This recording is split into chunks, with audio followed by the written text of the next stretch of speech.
मनुष्य के अंदर, हम सभी के अंदर इतना कुछ करने का सामर्थ्य है, इतना कुछ करने की शक्ति है जिसकी हम कल्पना नहीं कर सकते।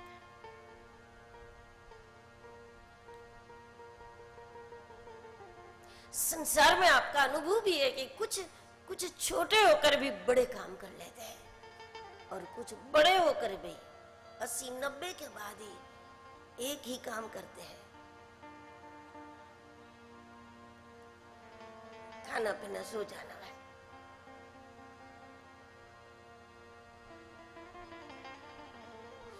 कुछ लोग निर्धन होकर भी कईयों की मदद कर लेते हैं और कुछ लोग अमीर होकर भी उसके आंगन में कुत्ता भी भूखा होता है बेचारा, उसके द्वार पर अतिथि को भी रोटी नहीं मिलती, उसके छत पर पंछी भी भूखा रहता है और 2-4-5 दिन में पंछी भी समझ लेता है कि अब कल से इधर नहीं आना क्योंकि यहां कुछ है ही नहीं।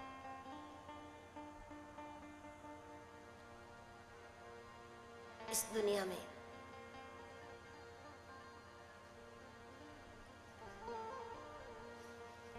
बड़े होकर भी लोग कुछ नहीं भी कर सकते और छोटे होकर भी बहुत कुछ कर सकते हैं। दरिद्री लोगों के महल भी इस दुनिया में होते हैं और अमीरों की झोपड़ियां भी इस दुनिया में होती हैं। जो है तो झोपड़ी, है तो कुटिया, लेकिन वो अमीर की कुटिया कहनी पड़ेगी, वो अमीर की झोपड़ी कहनी पड़ेगी जहां से कोई भूखा नहीं जाता, जहां किसी का तिरस्कार नहीं होता, जहां किसी का निरादर नहीं होता, जहां किसी की उपेक्षा नहीं होती। तो ऐसे अमीरों की झोपड़ी भी है दुनिया में और दरिद्रियों के महल भी है दुनिया में। है तो बड़े बड़े बंगले, बड़े बड़े महल, न चींटी को आटा मिलता है, न पंछी को दाना मिलता है, न अतिथि का सत्कार होता है, न कुत्ते को रोटी मिलती है, न गाय को चारा मिलता है।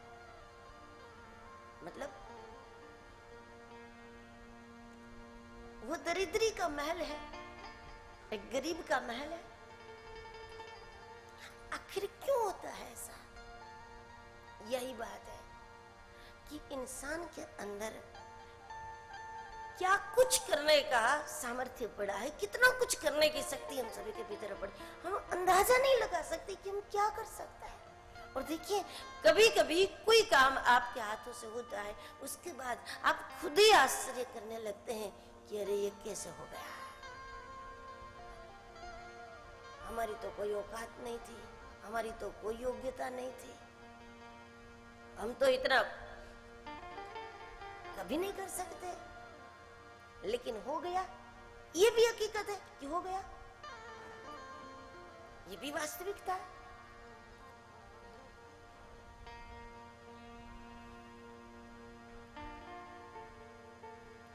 हम सभी के अंदर सब कुछ करने का सामर्थ्य है।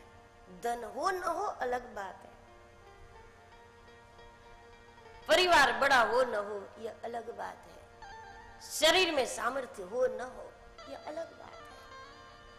कुछ लोग बिस्तर में पड़े पड़े भी बहुत सारे कार्य की प्रेरणा देते हैं, बिस्तर में पड़े पड़े, बीमारी में भी पड़े पड़े कई प्रकार के कार्य में व्यक्ति शामिल हो जाता है। और कुछ लोग तगड़े होकर भी, मजबूत होकर भी कुछ नहीं कर पा रहे।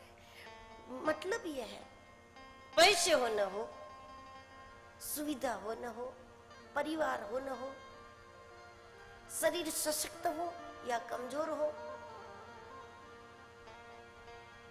समाज में आपकी प्रतिष्ठा हो या न हो, ये सब अलग बात है। लेकिन जब व्यक्ति अपने भीतर के अटपटेपन को मिटा सकता है तो उसके बाद उसकी आत्मशक्ति का विकास होता है। और जब आत्मशक्ति विकसित हो जाती है तो फिर व्यक्ति अपने दिखावे से अपने चेहरे से, अपने सामर्थ्य से कई गुना काम सफल करने में सफल हो जाता है। बात यह है कि अपना अटपटापन मिटाया जाए। जो बुद्धि में पड़ा है, जो स्वभाव में पड़ा है, विचारों में पड़ा है, मन में पड़ा है, कई प्रकार के अटपटेपन है।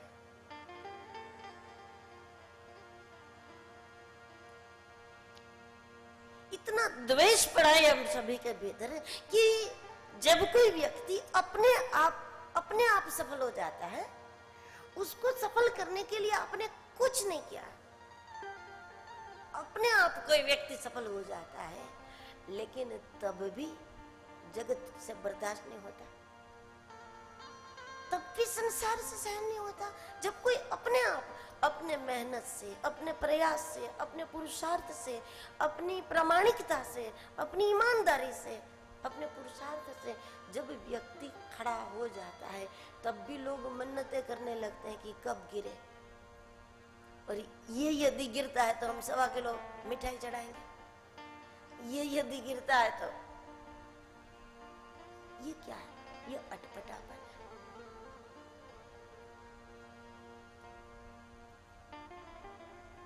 ऐसे लोगों को अस्तित्व लोक कल्याण के लिए कभी निमित्त नहीं बनाता। जो व्यक्ति इतना अटपटा है,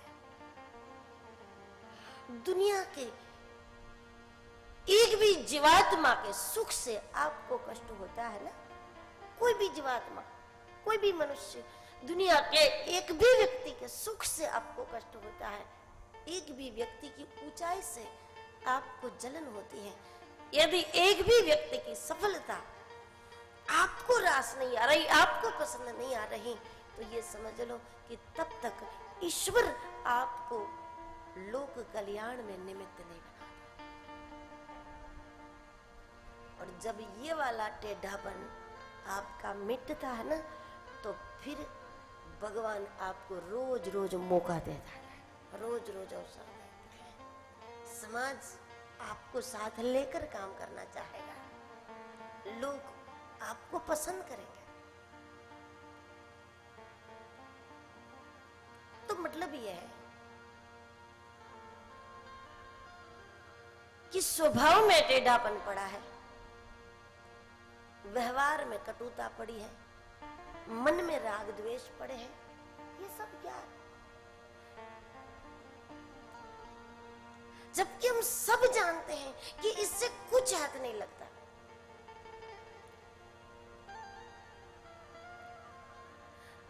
राग द्वेष करने से दुनिया में किसी को कुछ हाथ नहीं लगा, आपको क्या लग सकता है? ईर्ष्या करने से व्यक्ति की अपनी छवि खराब होती है, हाथ कुछ नहीं लगता।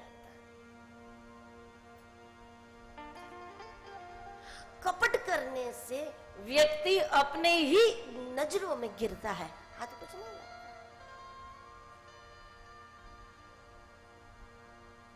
कुछ हाथ नहीं लगता, लेकिन बावजूद उसके व्यक्ति अटपटा बना रहता है और स्वभाव में विचित्रता, व्यवहार में विचित्रता, विचार में विचित्रता। और ये जो कुछ अटपटापन है, वो अटपटापन मिटाना है तो फिर वो ही मिटा सकता है कि जो हमारे भीतर अटपटापन है उससे भी ज्यादा अटपटा होगा, वो ही आपका अटपटापन मिटा सकता है। और इतना अटपटा कृष्ण के अलावा कोई हो ही नहीं सकता। कृष्ण